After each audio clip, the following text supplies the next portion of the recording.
Is it the direct primary mode or the indirect primary? We have not gone into that kind of. We already have the delegate primaries, and our party is not in trouble as to, the way to vote delegates. We've done the ward and delegate election. We've done the local government. We are waiting to do the state, and those are the people that will vote during our primaries. We have no contention of indirect or direct primaries. It doesn't exist with us when it comes to these direct or indirect. It's delegate elections, and that's exactly what we will settle for. Now, if you have a one-on-one conversation with the governor of Ondo State, Akure Rotimi Akeredolu, what are the things you will say to him? I will ask him, how come it's so difficult for you for 4 years you cannot unite your party? What is the essence of leadership if you inherited a party and you cannot bring them together? I will ask him, why are our people dropping out of school? How come 35% of our students in tertiary institutions are dropping out? How come we can no longer sustain taking children to school that Dr. Mimiko puts in place? How come the economy is not developed to the point of being independent of federal allocation? Why are our people being overtaxed? What is his role in a sustainable economic development for the state? What has he been able to? That will be my list of questions I will ask my brother and friend. And those are the questions we're going to ask during this election. And he must provide answers for them.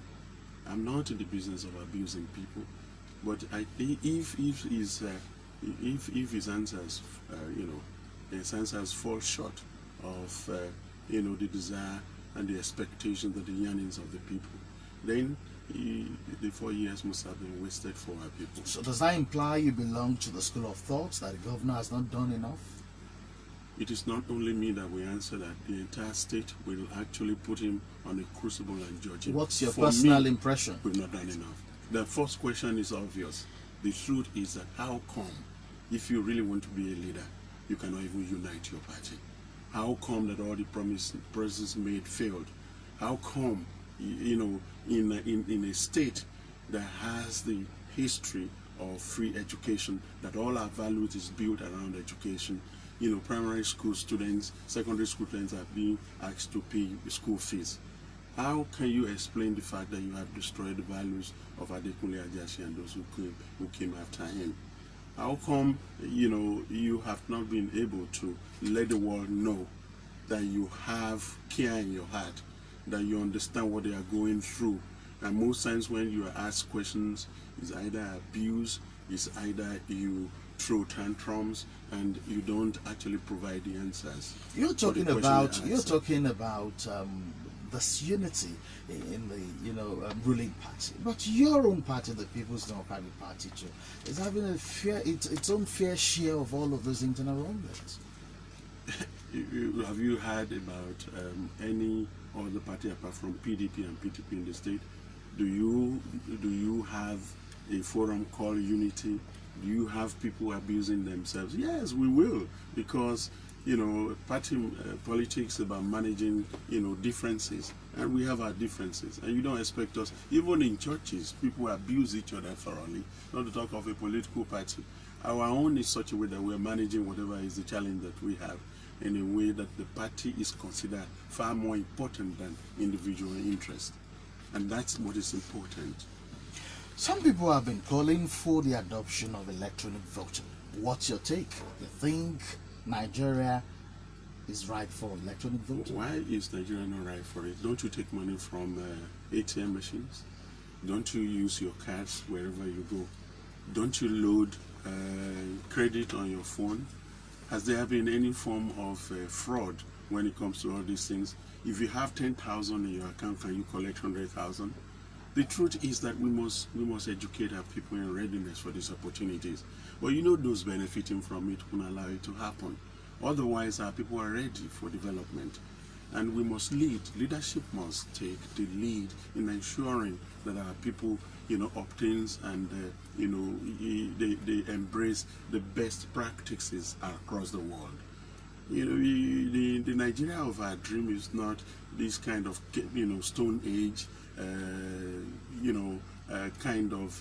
generation of people. We're driving along the highway of technology, and it must embrace everything that we do. If you can do your banking, the most difficult human, exercise, then why can't you vote? I believe that we can do that. And as soon as INEC is ready, it's what surprised me with INEC is that they had a server before the presidential election. During the presidential election, the server was working. Immediately after the server, and we went into court, the server disappeared. How do you allow, how can such people lead us to the highway that technology can actually take over from there? And we have an easy, very easy and fair, free and credible election through that process. But you see, we cannot stop the time. It will come, and no matter what they do, they will be the loser for it. I believe that technology has taken over our world, and there is no stopping. We are going to get there someday. All right. Now let's take a look at the chances of the People's Democratic Party in the coming election. You have just a governor in the whole of the Southwest. Your party is not at the center, at the federal level.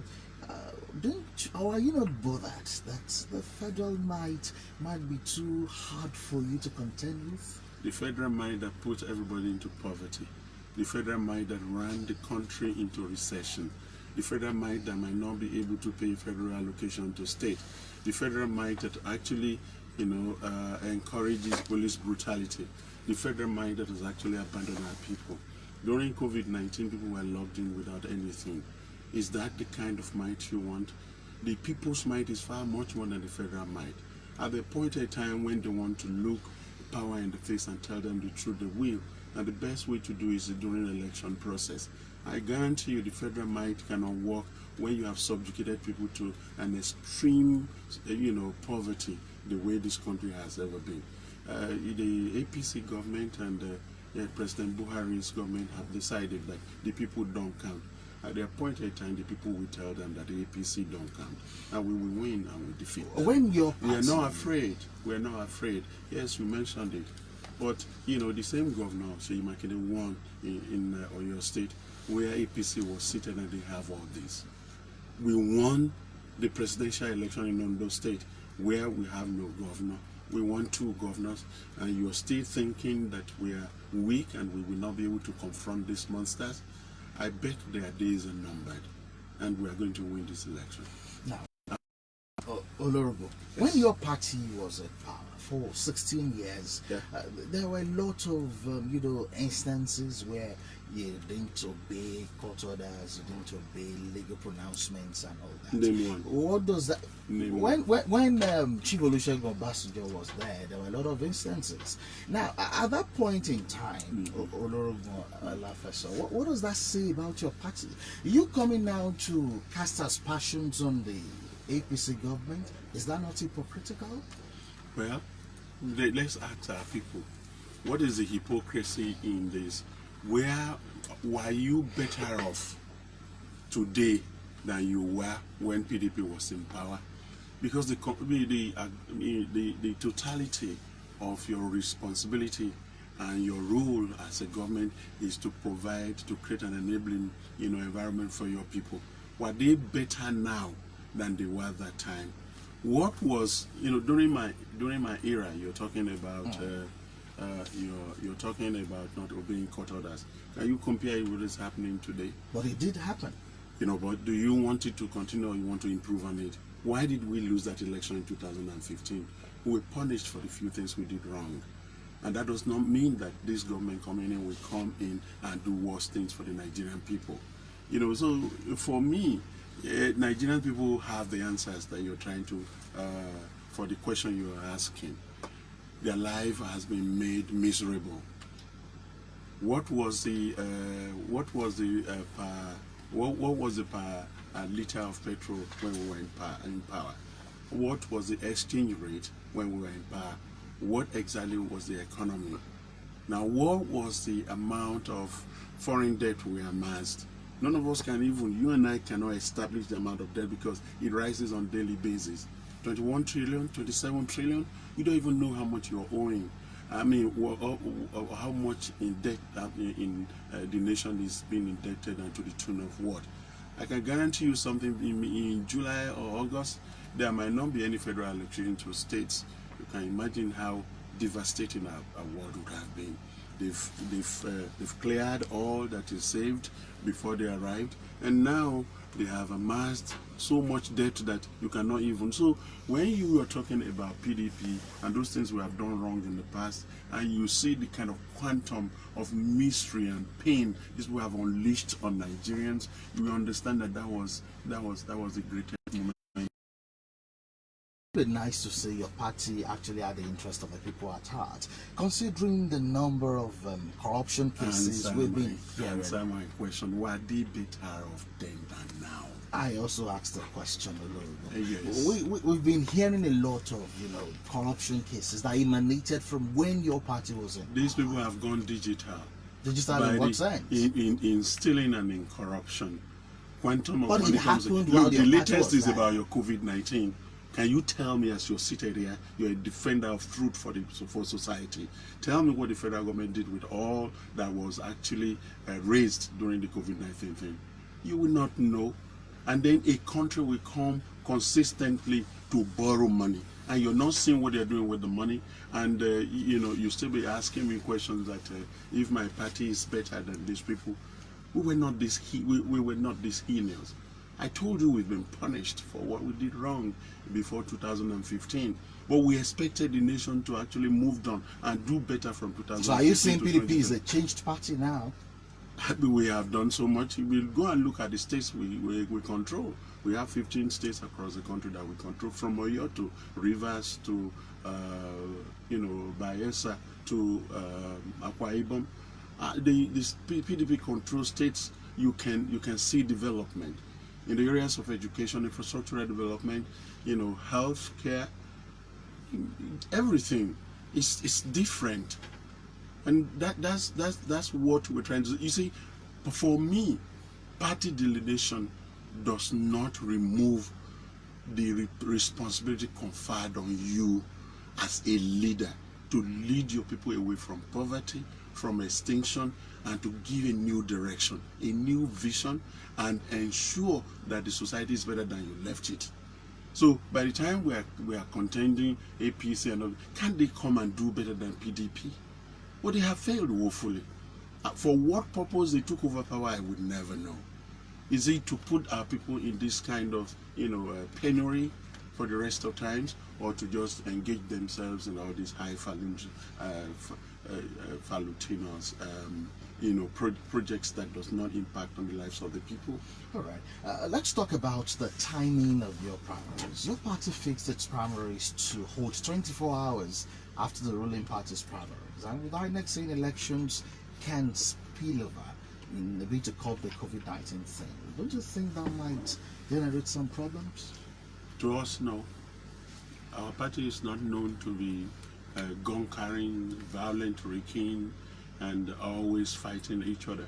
We can do it within the framework with which we say we can do. It is what is convenient for the PTP that the PTP will do, and that's exactly what our people have decided. That's the time they have chosen. And we'll go ahead and do our own primaries that way. All right. Now let's talk about the people in Ondo North Senatorial District. So many political watchers, they are of the opinion that that particular section of the state is not adequately represented, and having a lot of people coming from Ondo South Senatorial District again at this time, it is believed that there is no equitable representation within the PDP. No, but nobody is forced to come out and run for governorship. Our brothers in the Northern Senatorial District have every right to present their own team. Like I said, politics is about negotiation, it's about understanding, it's about discussing with one another to see how best.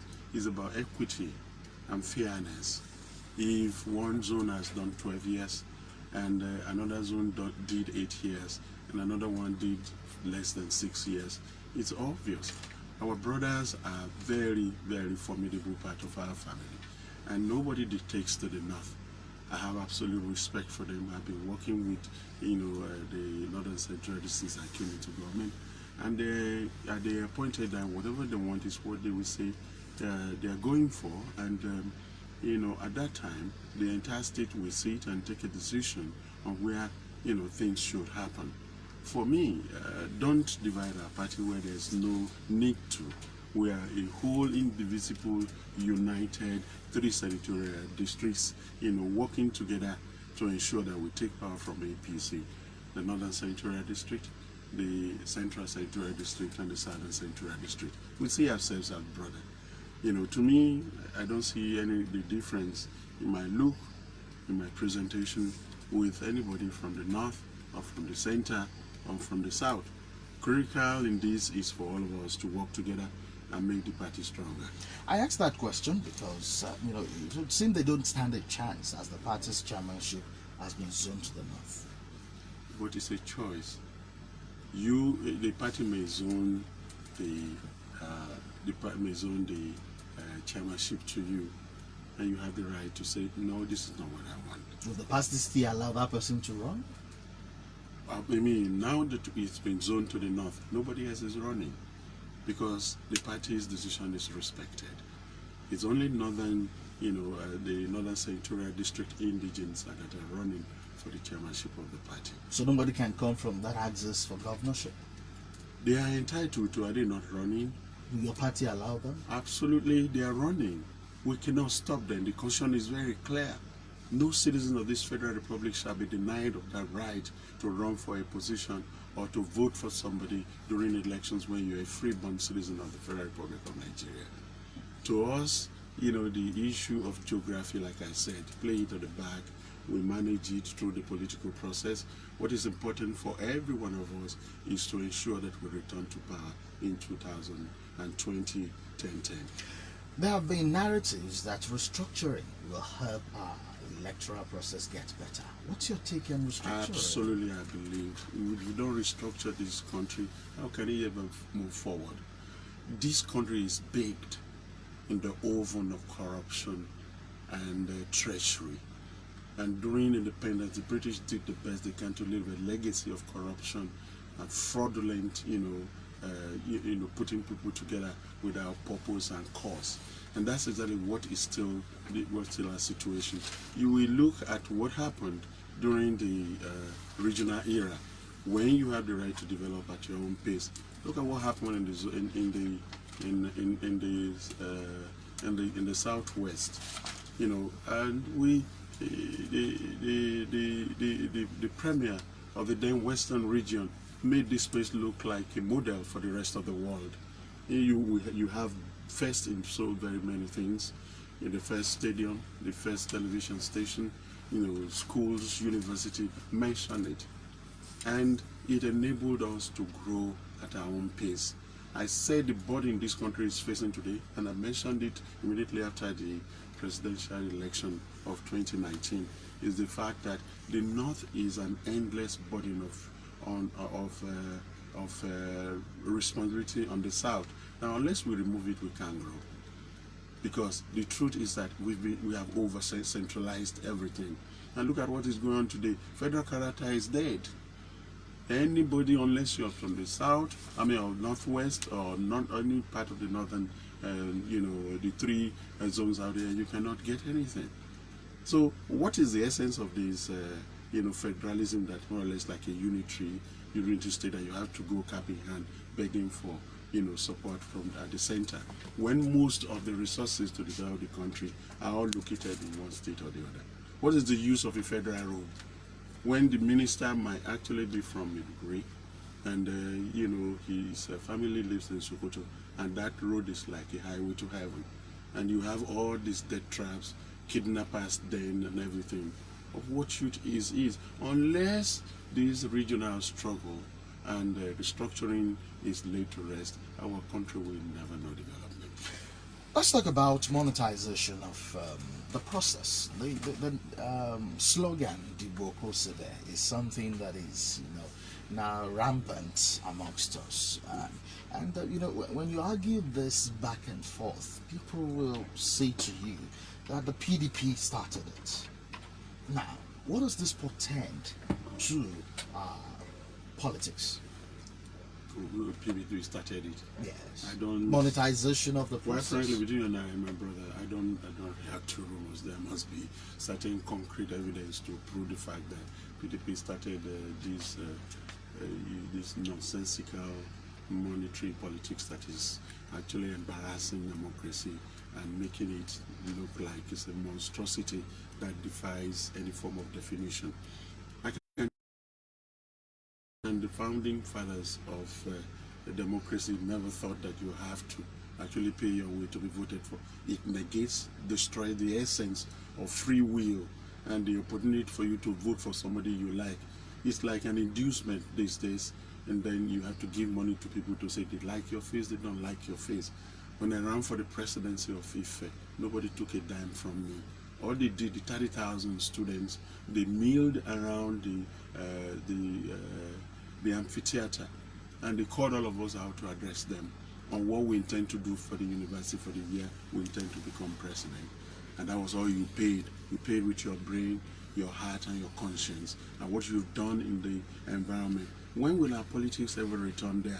When people are judged by the content of their character, their capacity, rather than whatever money they have put behind them. Have we not seen the futility and the failure of that system on everything that has happened? If somebody has $1 billion to just burn, then he can buy our conscience, and he sits there without ever caring if our children go to school, if they eat or not, if they die by COVID-19, if there's any infrastructure on the way.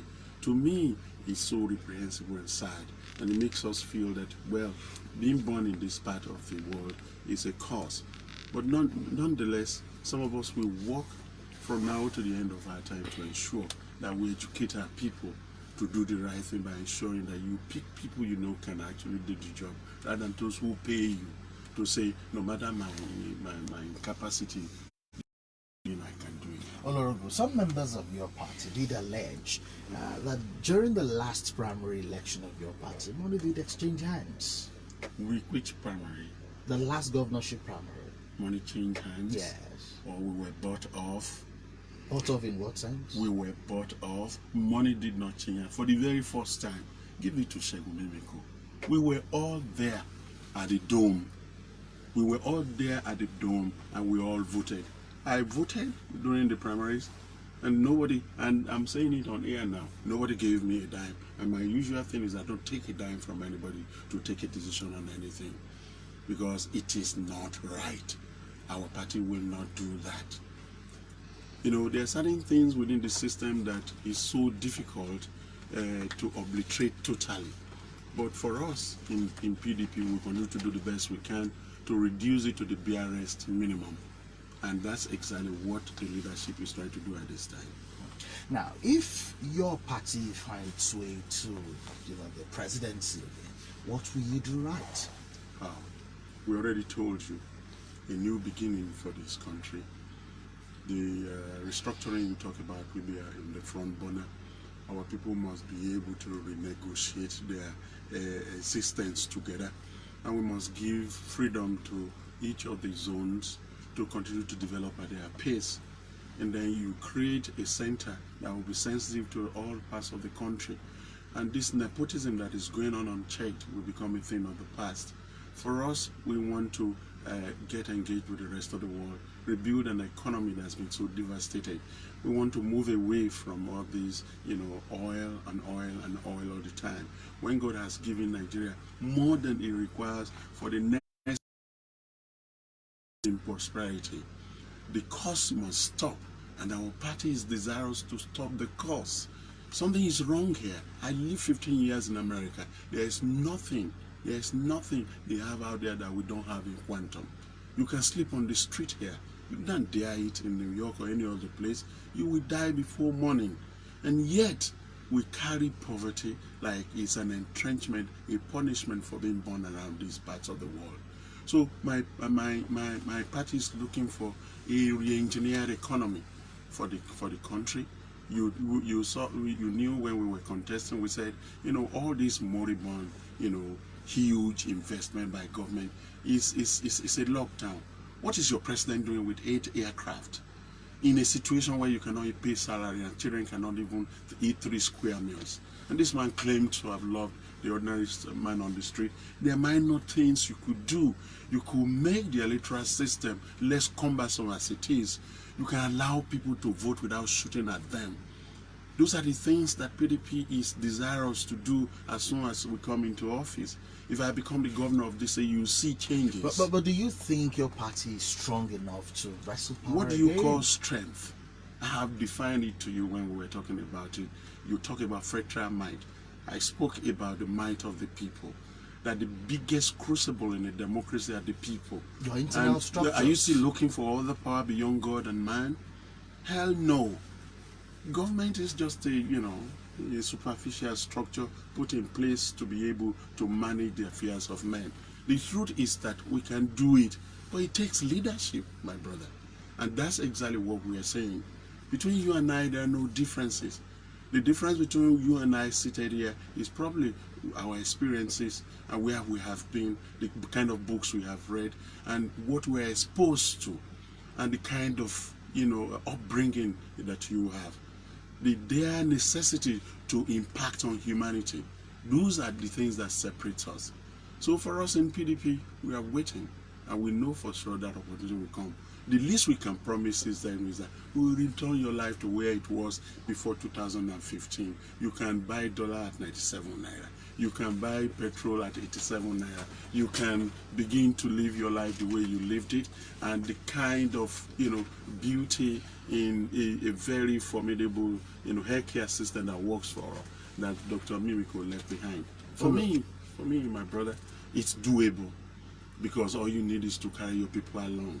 A third force was announced a few days back as a coalition of some political parties, maybe to also achieve a particular feat in the coming election. Is the PDP going to open its doors to that third force as a way of measure? We welcome people. They're better in than out. But our party is strong enough to be able to take certain decisions on on the participation of everybody that's in the party. For me, I'm a Democrat, I'm a statesman, I don't want to be a politician. Whoever wants to come to our party is welcome. And we take a look at the entire ramification and see what we can do to ensure that no door is locked, against anybody. It's a political process, so they are all welcome. Now, let's take a look at it. You said something that your party was punished for the mistakes of the past in the last election. So, going forward, what lessons have you learned from the past and you intend to improve upon in the coming election? Your policies must be people-centered. You must be sensitive and you must be humble enough in whatever you do to know that what is most important are the people, their welfare, and everything that they stand for is critical and important to you. For us, the lessons have been learned, and I pray that APC will learn too, that these two shall pass. The Nigerian people will overcome them. We shall overcome in the final analysis, and these difficult moments shall pass, and Nigerians will have prosperity again. Oloorogun Eddy Olafeso was one-time Commissioner for Information in Ondo State and at the moment National Vice Chairman Southwest of the People's Democratic Party. I must thank you for coming on the platform today. It's my pleasure.